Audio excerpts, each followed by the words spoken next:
ولا حول ولا قوة إلا بالله العظيم. Alhamdulillah, sambungan kita tasawuf.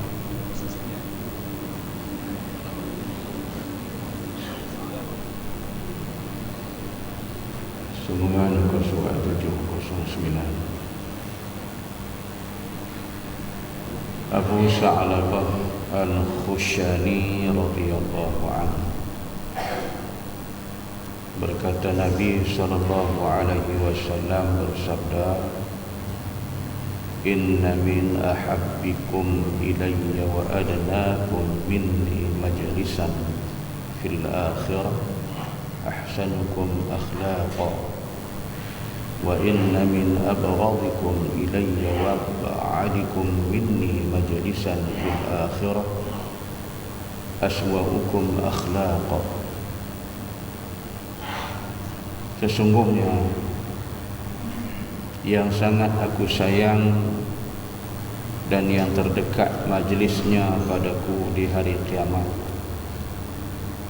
ialah yang terbaik akhlak budi pekertinya, dan yang sangat aku benci dan terjauh dari kedudukannya kepadaku di akhirat ialah orang-orang yang sangat-sangat buruk ataupun jelek di segi akhlaknya.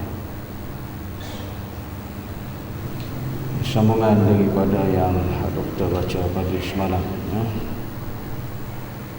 Jadi Abu Sa'labah Al-Khushani radhiyallahu anhu menyatakan ada satu riwayat Nabi bersabda, sesungguhnya yang sangat aku sayang dan yang terdekat majlisnya padaku di hari kiamat ialah yang terbaik akhlak budi pekertinya. Jadi Nabi kita Muhammad sallallahu alaihi wasallam adalah insan yang dijadikan Allah, dipilih oleh Allah, insan yang mulia, kemuliaan Nabi dalam semua perkara. Jadi kemuliaan Rasulullah yang Nabi juga menyatakan dibangkitkan akan Nabi ini, innama bu'istu liutammima makarimal akhlaq. Sesungguhnya dibangkitkan akan aku, kata Nabi, ialah untuk memperbaiki akhlak. Jadi akhlak Rasulullah itulah akhlak semulia-mulianya yang menjadi contoh tauladan. Jadi tiada ada di kalangan yang lain yang boleh kita mengambil contoh dan untuk menjadi ikutan, hanya sahaja kepada Nabi kita Muhammad sallallahu alaihi wasallam. Jadi bagi orang yang dapat melakukan, orang kata, dan mempunyai tingkah laku budi perangai yang elok, maka mereka tu akan berada di sisi Rasulullah sallallahu alaihi wasallam dan menjadi orang yang disayangi oleh Nabi sallallahu alaihi wasallam. Nabi sayang. Jadi bila Nabi sayang kat kita, maka salah satunya kasih sayang itulah yang membawa kasih sayang yang berpanjangan sampai di akhirat, dan di akhirat besok kasih sayang itu yang akan meletakkan kita di dalam syurga Allah Subhanahu wa taala. Tiada tempat lain melainkan itulah tempat pembalasan yang semulia-mulianya yang diberikan Allah kepada orang yang elok tingkah laku budi perangai. Jadi itulah kita, budi perangai tingkah laku ni secara jelas melihat ialah membayangkan kepribadian seseorang, sifat seseorang. Jadi kalau dia boleh, orang kata dengan tingkah laku budi perangai yang elok, yang sempurna, maka orang tu di dunia pun orang nampak cantik, nampak elok, dan dia disukai, disanjungi, disayangi oleh sekalian manusia. Binatang pun kau boleh cakap tu sayang awak kat manusia hak perangai elok. Kena hak manusia tak perangai, hak perangai buruk, perangai teruk tu. Kucing ambil ikan seekor ni, sepak melambung. Dia kejar kucing habis tu kampung. Dapat kat dia pukul, dia belasah. Kita pun kena ada sifat kasih sayang kepada binatang. Entah, dia tak boleh buat macam tu. Jadi kalau dia ambil seekor, kita banyak lagi, kan? Takkan kita beli ikan seekor. Kemudian tu pula kita kena fikir dia pun lapar juga. Sebab tu dia ambil. Kalau dia tak ambil, maknanya dia lapar. Jadi jenis binatang ni macam tu lah keadaan dia. Jadi manusia ni pun kena fikir juga hak binatang yang perlu untuk diberi kepada dia. Itu yang berlaku di zaman pemerintahan Sayyidina Umar Al-Khattab radhiyallahu anhu. Sahabat-sahabat wakaf, dia wakaf pada anak yatim, dia wakaf bagi pada orang miskin, bagi bersifat kasih sayang. Jadi kata salah seorang sahabat ni, aku nak bagi dekat siapa? Semua orang dah ada bagi dah. Bagi kerana bagi. Jadi kata dia ginilah, anjing-anjing liar yang ada berkeliaran tu, dia kata aku nak bagi makan. Sebagai nak infak daripada harta dia. Maknanya kalau kita tengok anjing ni binatang yang Allah haram kita secara mutlak. Tapi sahabat tu berkorban nak bagi binatang ni makan tanpa mengganggu orang lain, tak nak dia biar dalam kebuluran. Itulah punya nak cerita kat kita, sahabat-sahabat berlomba-lomba mereka nak buat kebaikan dan kasih belas kepada sesama makhluk, tidak menzalimi. Jadi gitu. Jadi apatah lagi kita kepada manusia, manusia yang paling utama sekali. Maka kita ni berkelakuan baik dengan tingkah laku yang baik, budi perangai yang baik, itulah sebahagian daripada mencerminkan peribadi kita sebagai seorang Islam. Jadi bila kita boleh tonjolkan, nampakkan peribadi yang baik ini dengan hati kita yang benar, ikhlas kepada Allah, daripada budi pekerti kita yang baik itu, di situ juga menjadikan satu daripada daya tarikan, terutama kepada mereka-mereka yang bukan Islam, untuk meminati ataupun juga untuk berada kepada agama Islam. Jadi kita ni tak rugi tuan, tak rugi dengan akhlak budi pekerti yang baik, berbahasa. Itu dikatakan bila orang berbudi, kita berbahasa. Jadi sebab tu bila kita dengan akhlak yang mulia ni, di akhirat nanti kata Nabi, mereka akan dikasihi oleh Nabi SAW, dan mereka akan duduk bersama dengan Rasulullah SAW. Jadi sebab tu yang kita disuruh sangat dengan tingkah laku budi perangai yang baik ni. Jadi berbudi perangai yang baik itu termasuklah kita kasih sayang, memberi makan kepada di kalangan sesama hamba Allah, menjamu di kalangan orang-orang yang dhaif, di kalangan fakir miskin.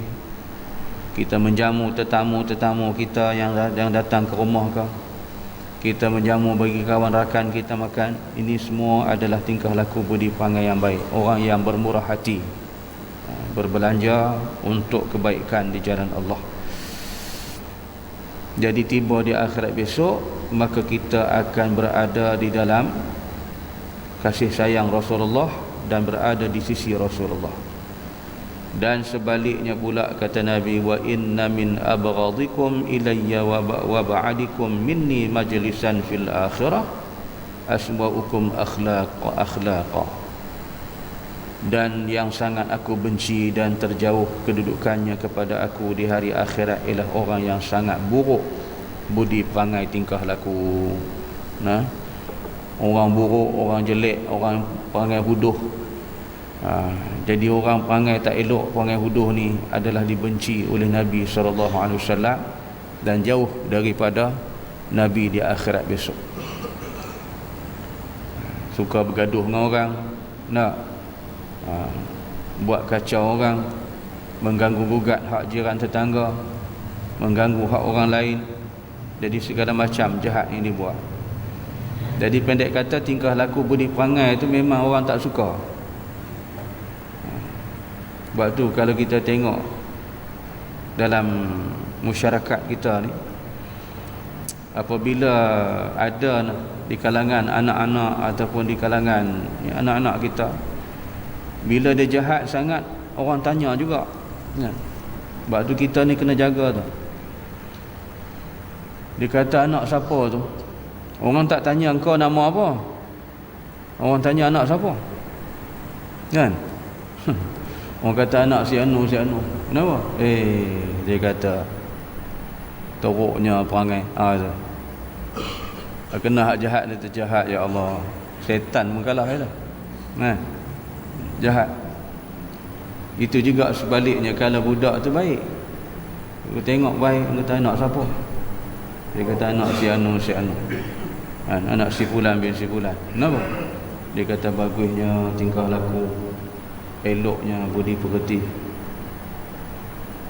Jadi dia anak ni satu aset yang memberikan baik buruknya ibu bapa dan keluarga dia. Itu yang kita disuruh tanam dengan pendidikan yang baik. Yang ni kita kena rujuk dalam kitab yang ditulis dikarang oleh pakar pendidikan ulama kita, Syekh Almarhum Abdullah Nasih Alwan.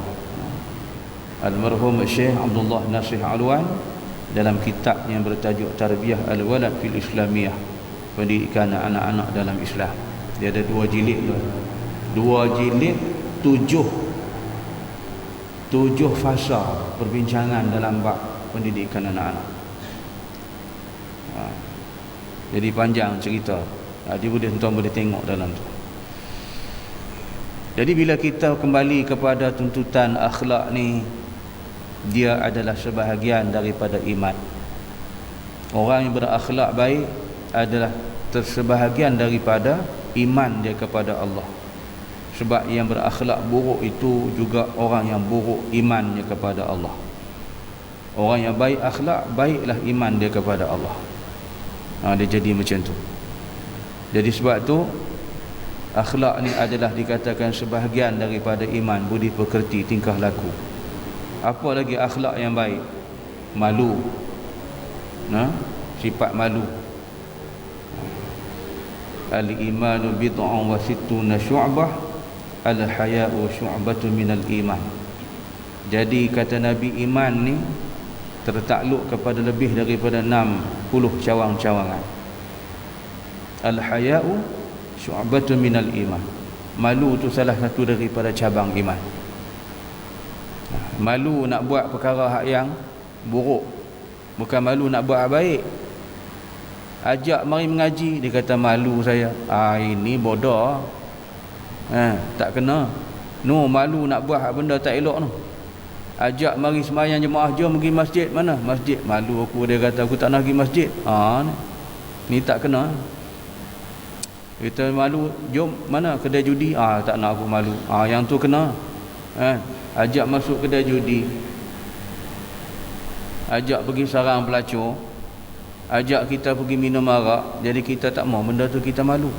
Bukan takat malu kepada makhluk, tapi malu dengan Allah Subhanahu wa ta'ala.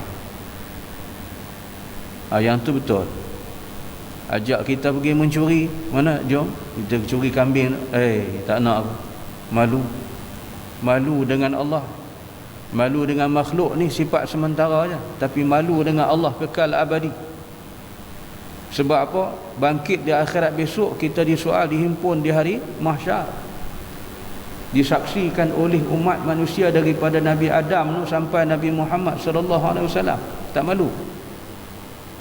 Tu malu yang berkekalan tu.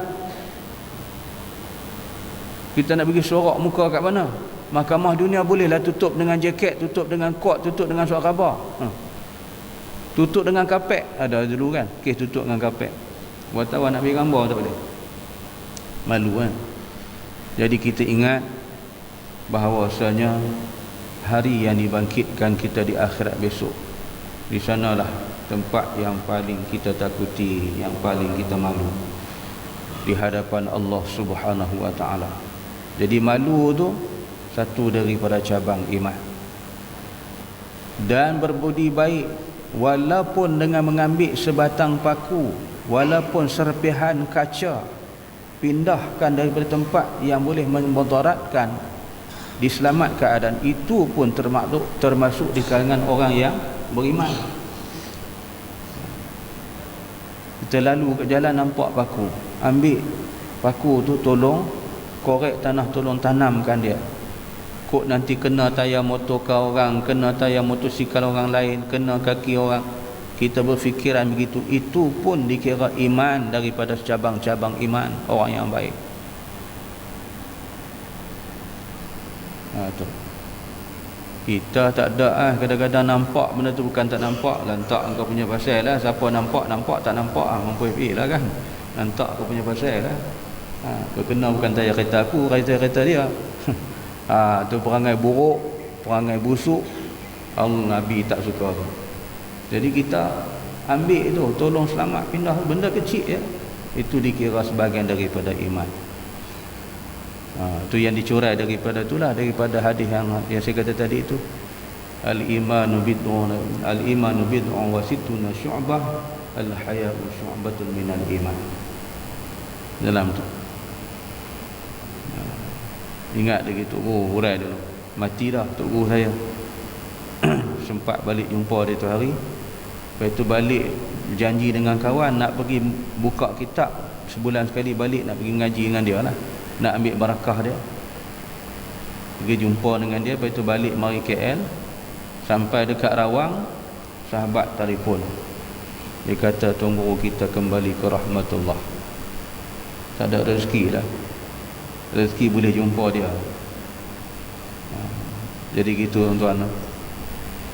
Marilah kita balik kepada tuntutan hadis ni, bentuk diri kita membawa kepada tingkah laku budi perangai yang mulia, tidak merugikan kita, sebab ianya mendatangkan keuntungan yang besar di hari akhirat.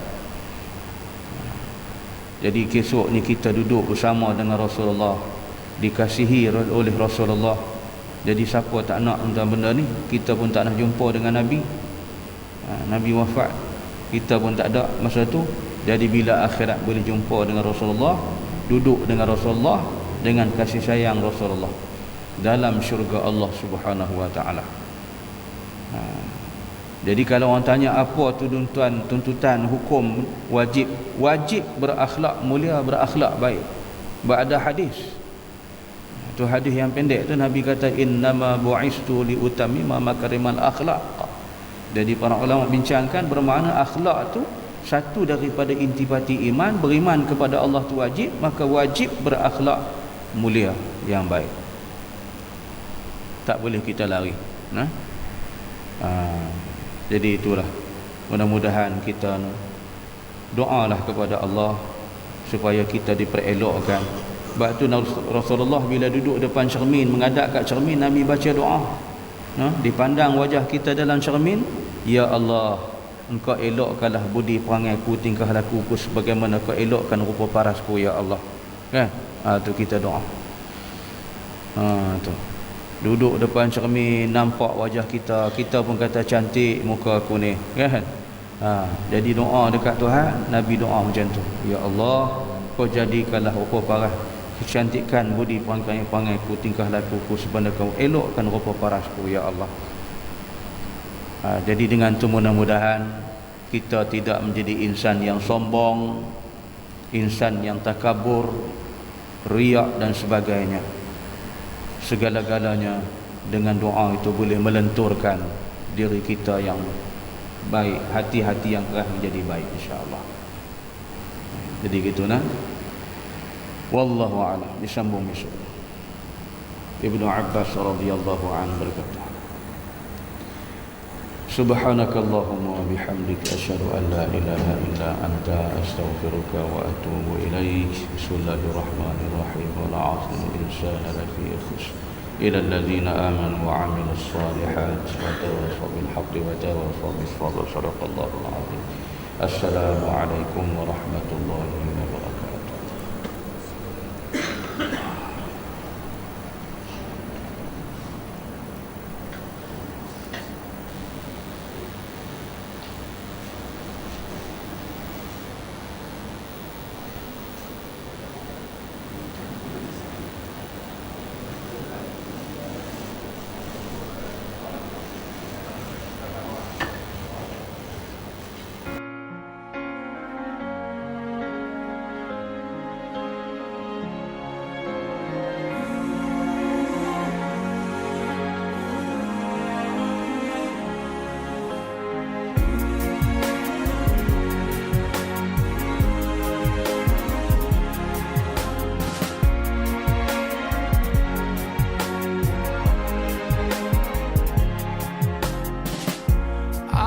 So far from you,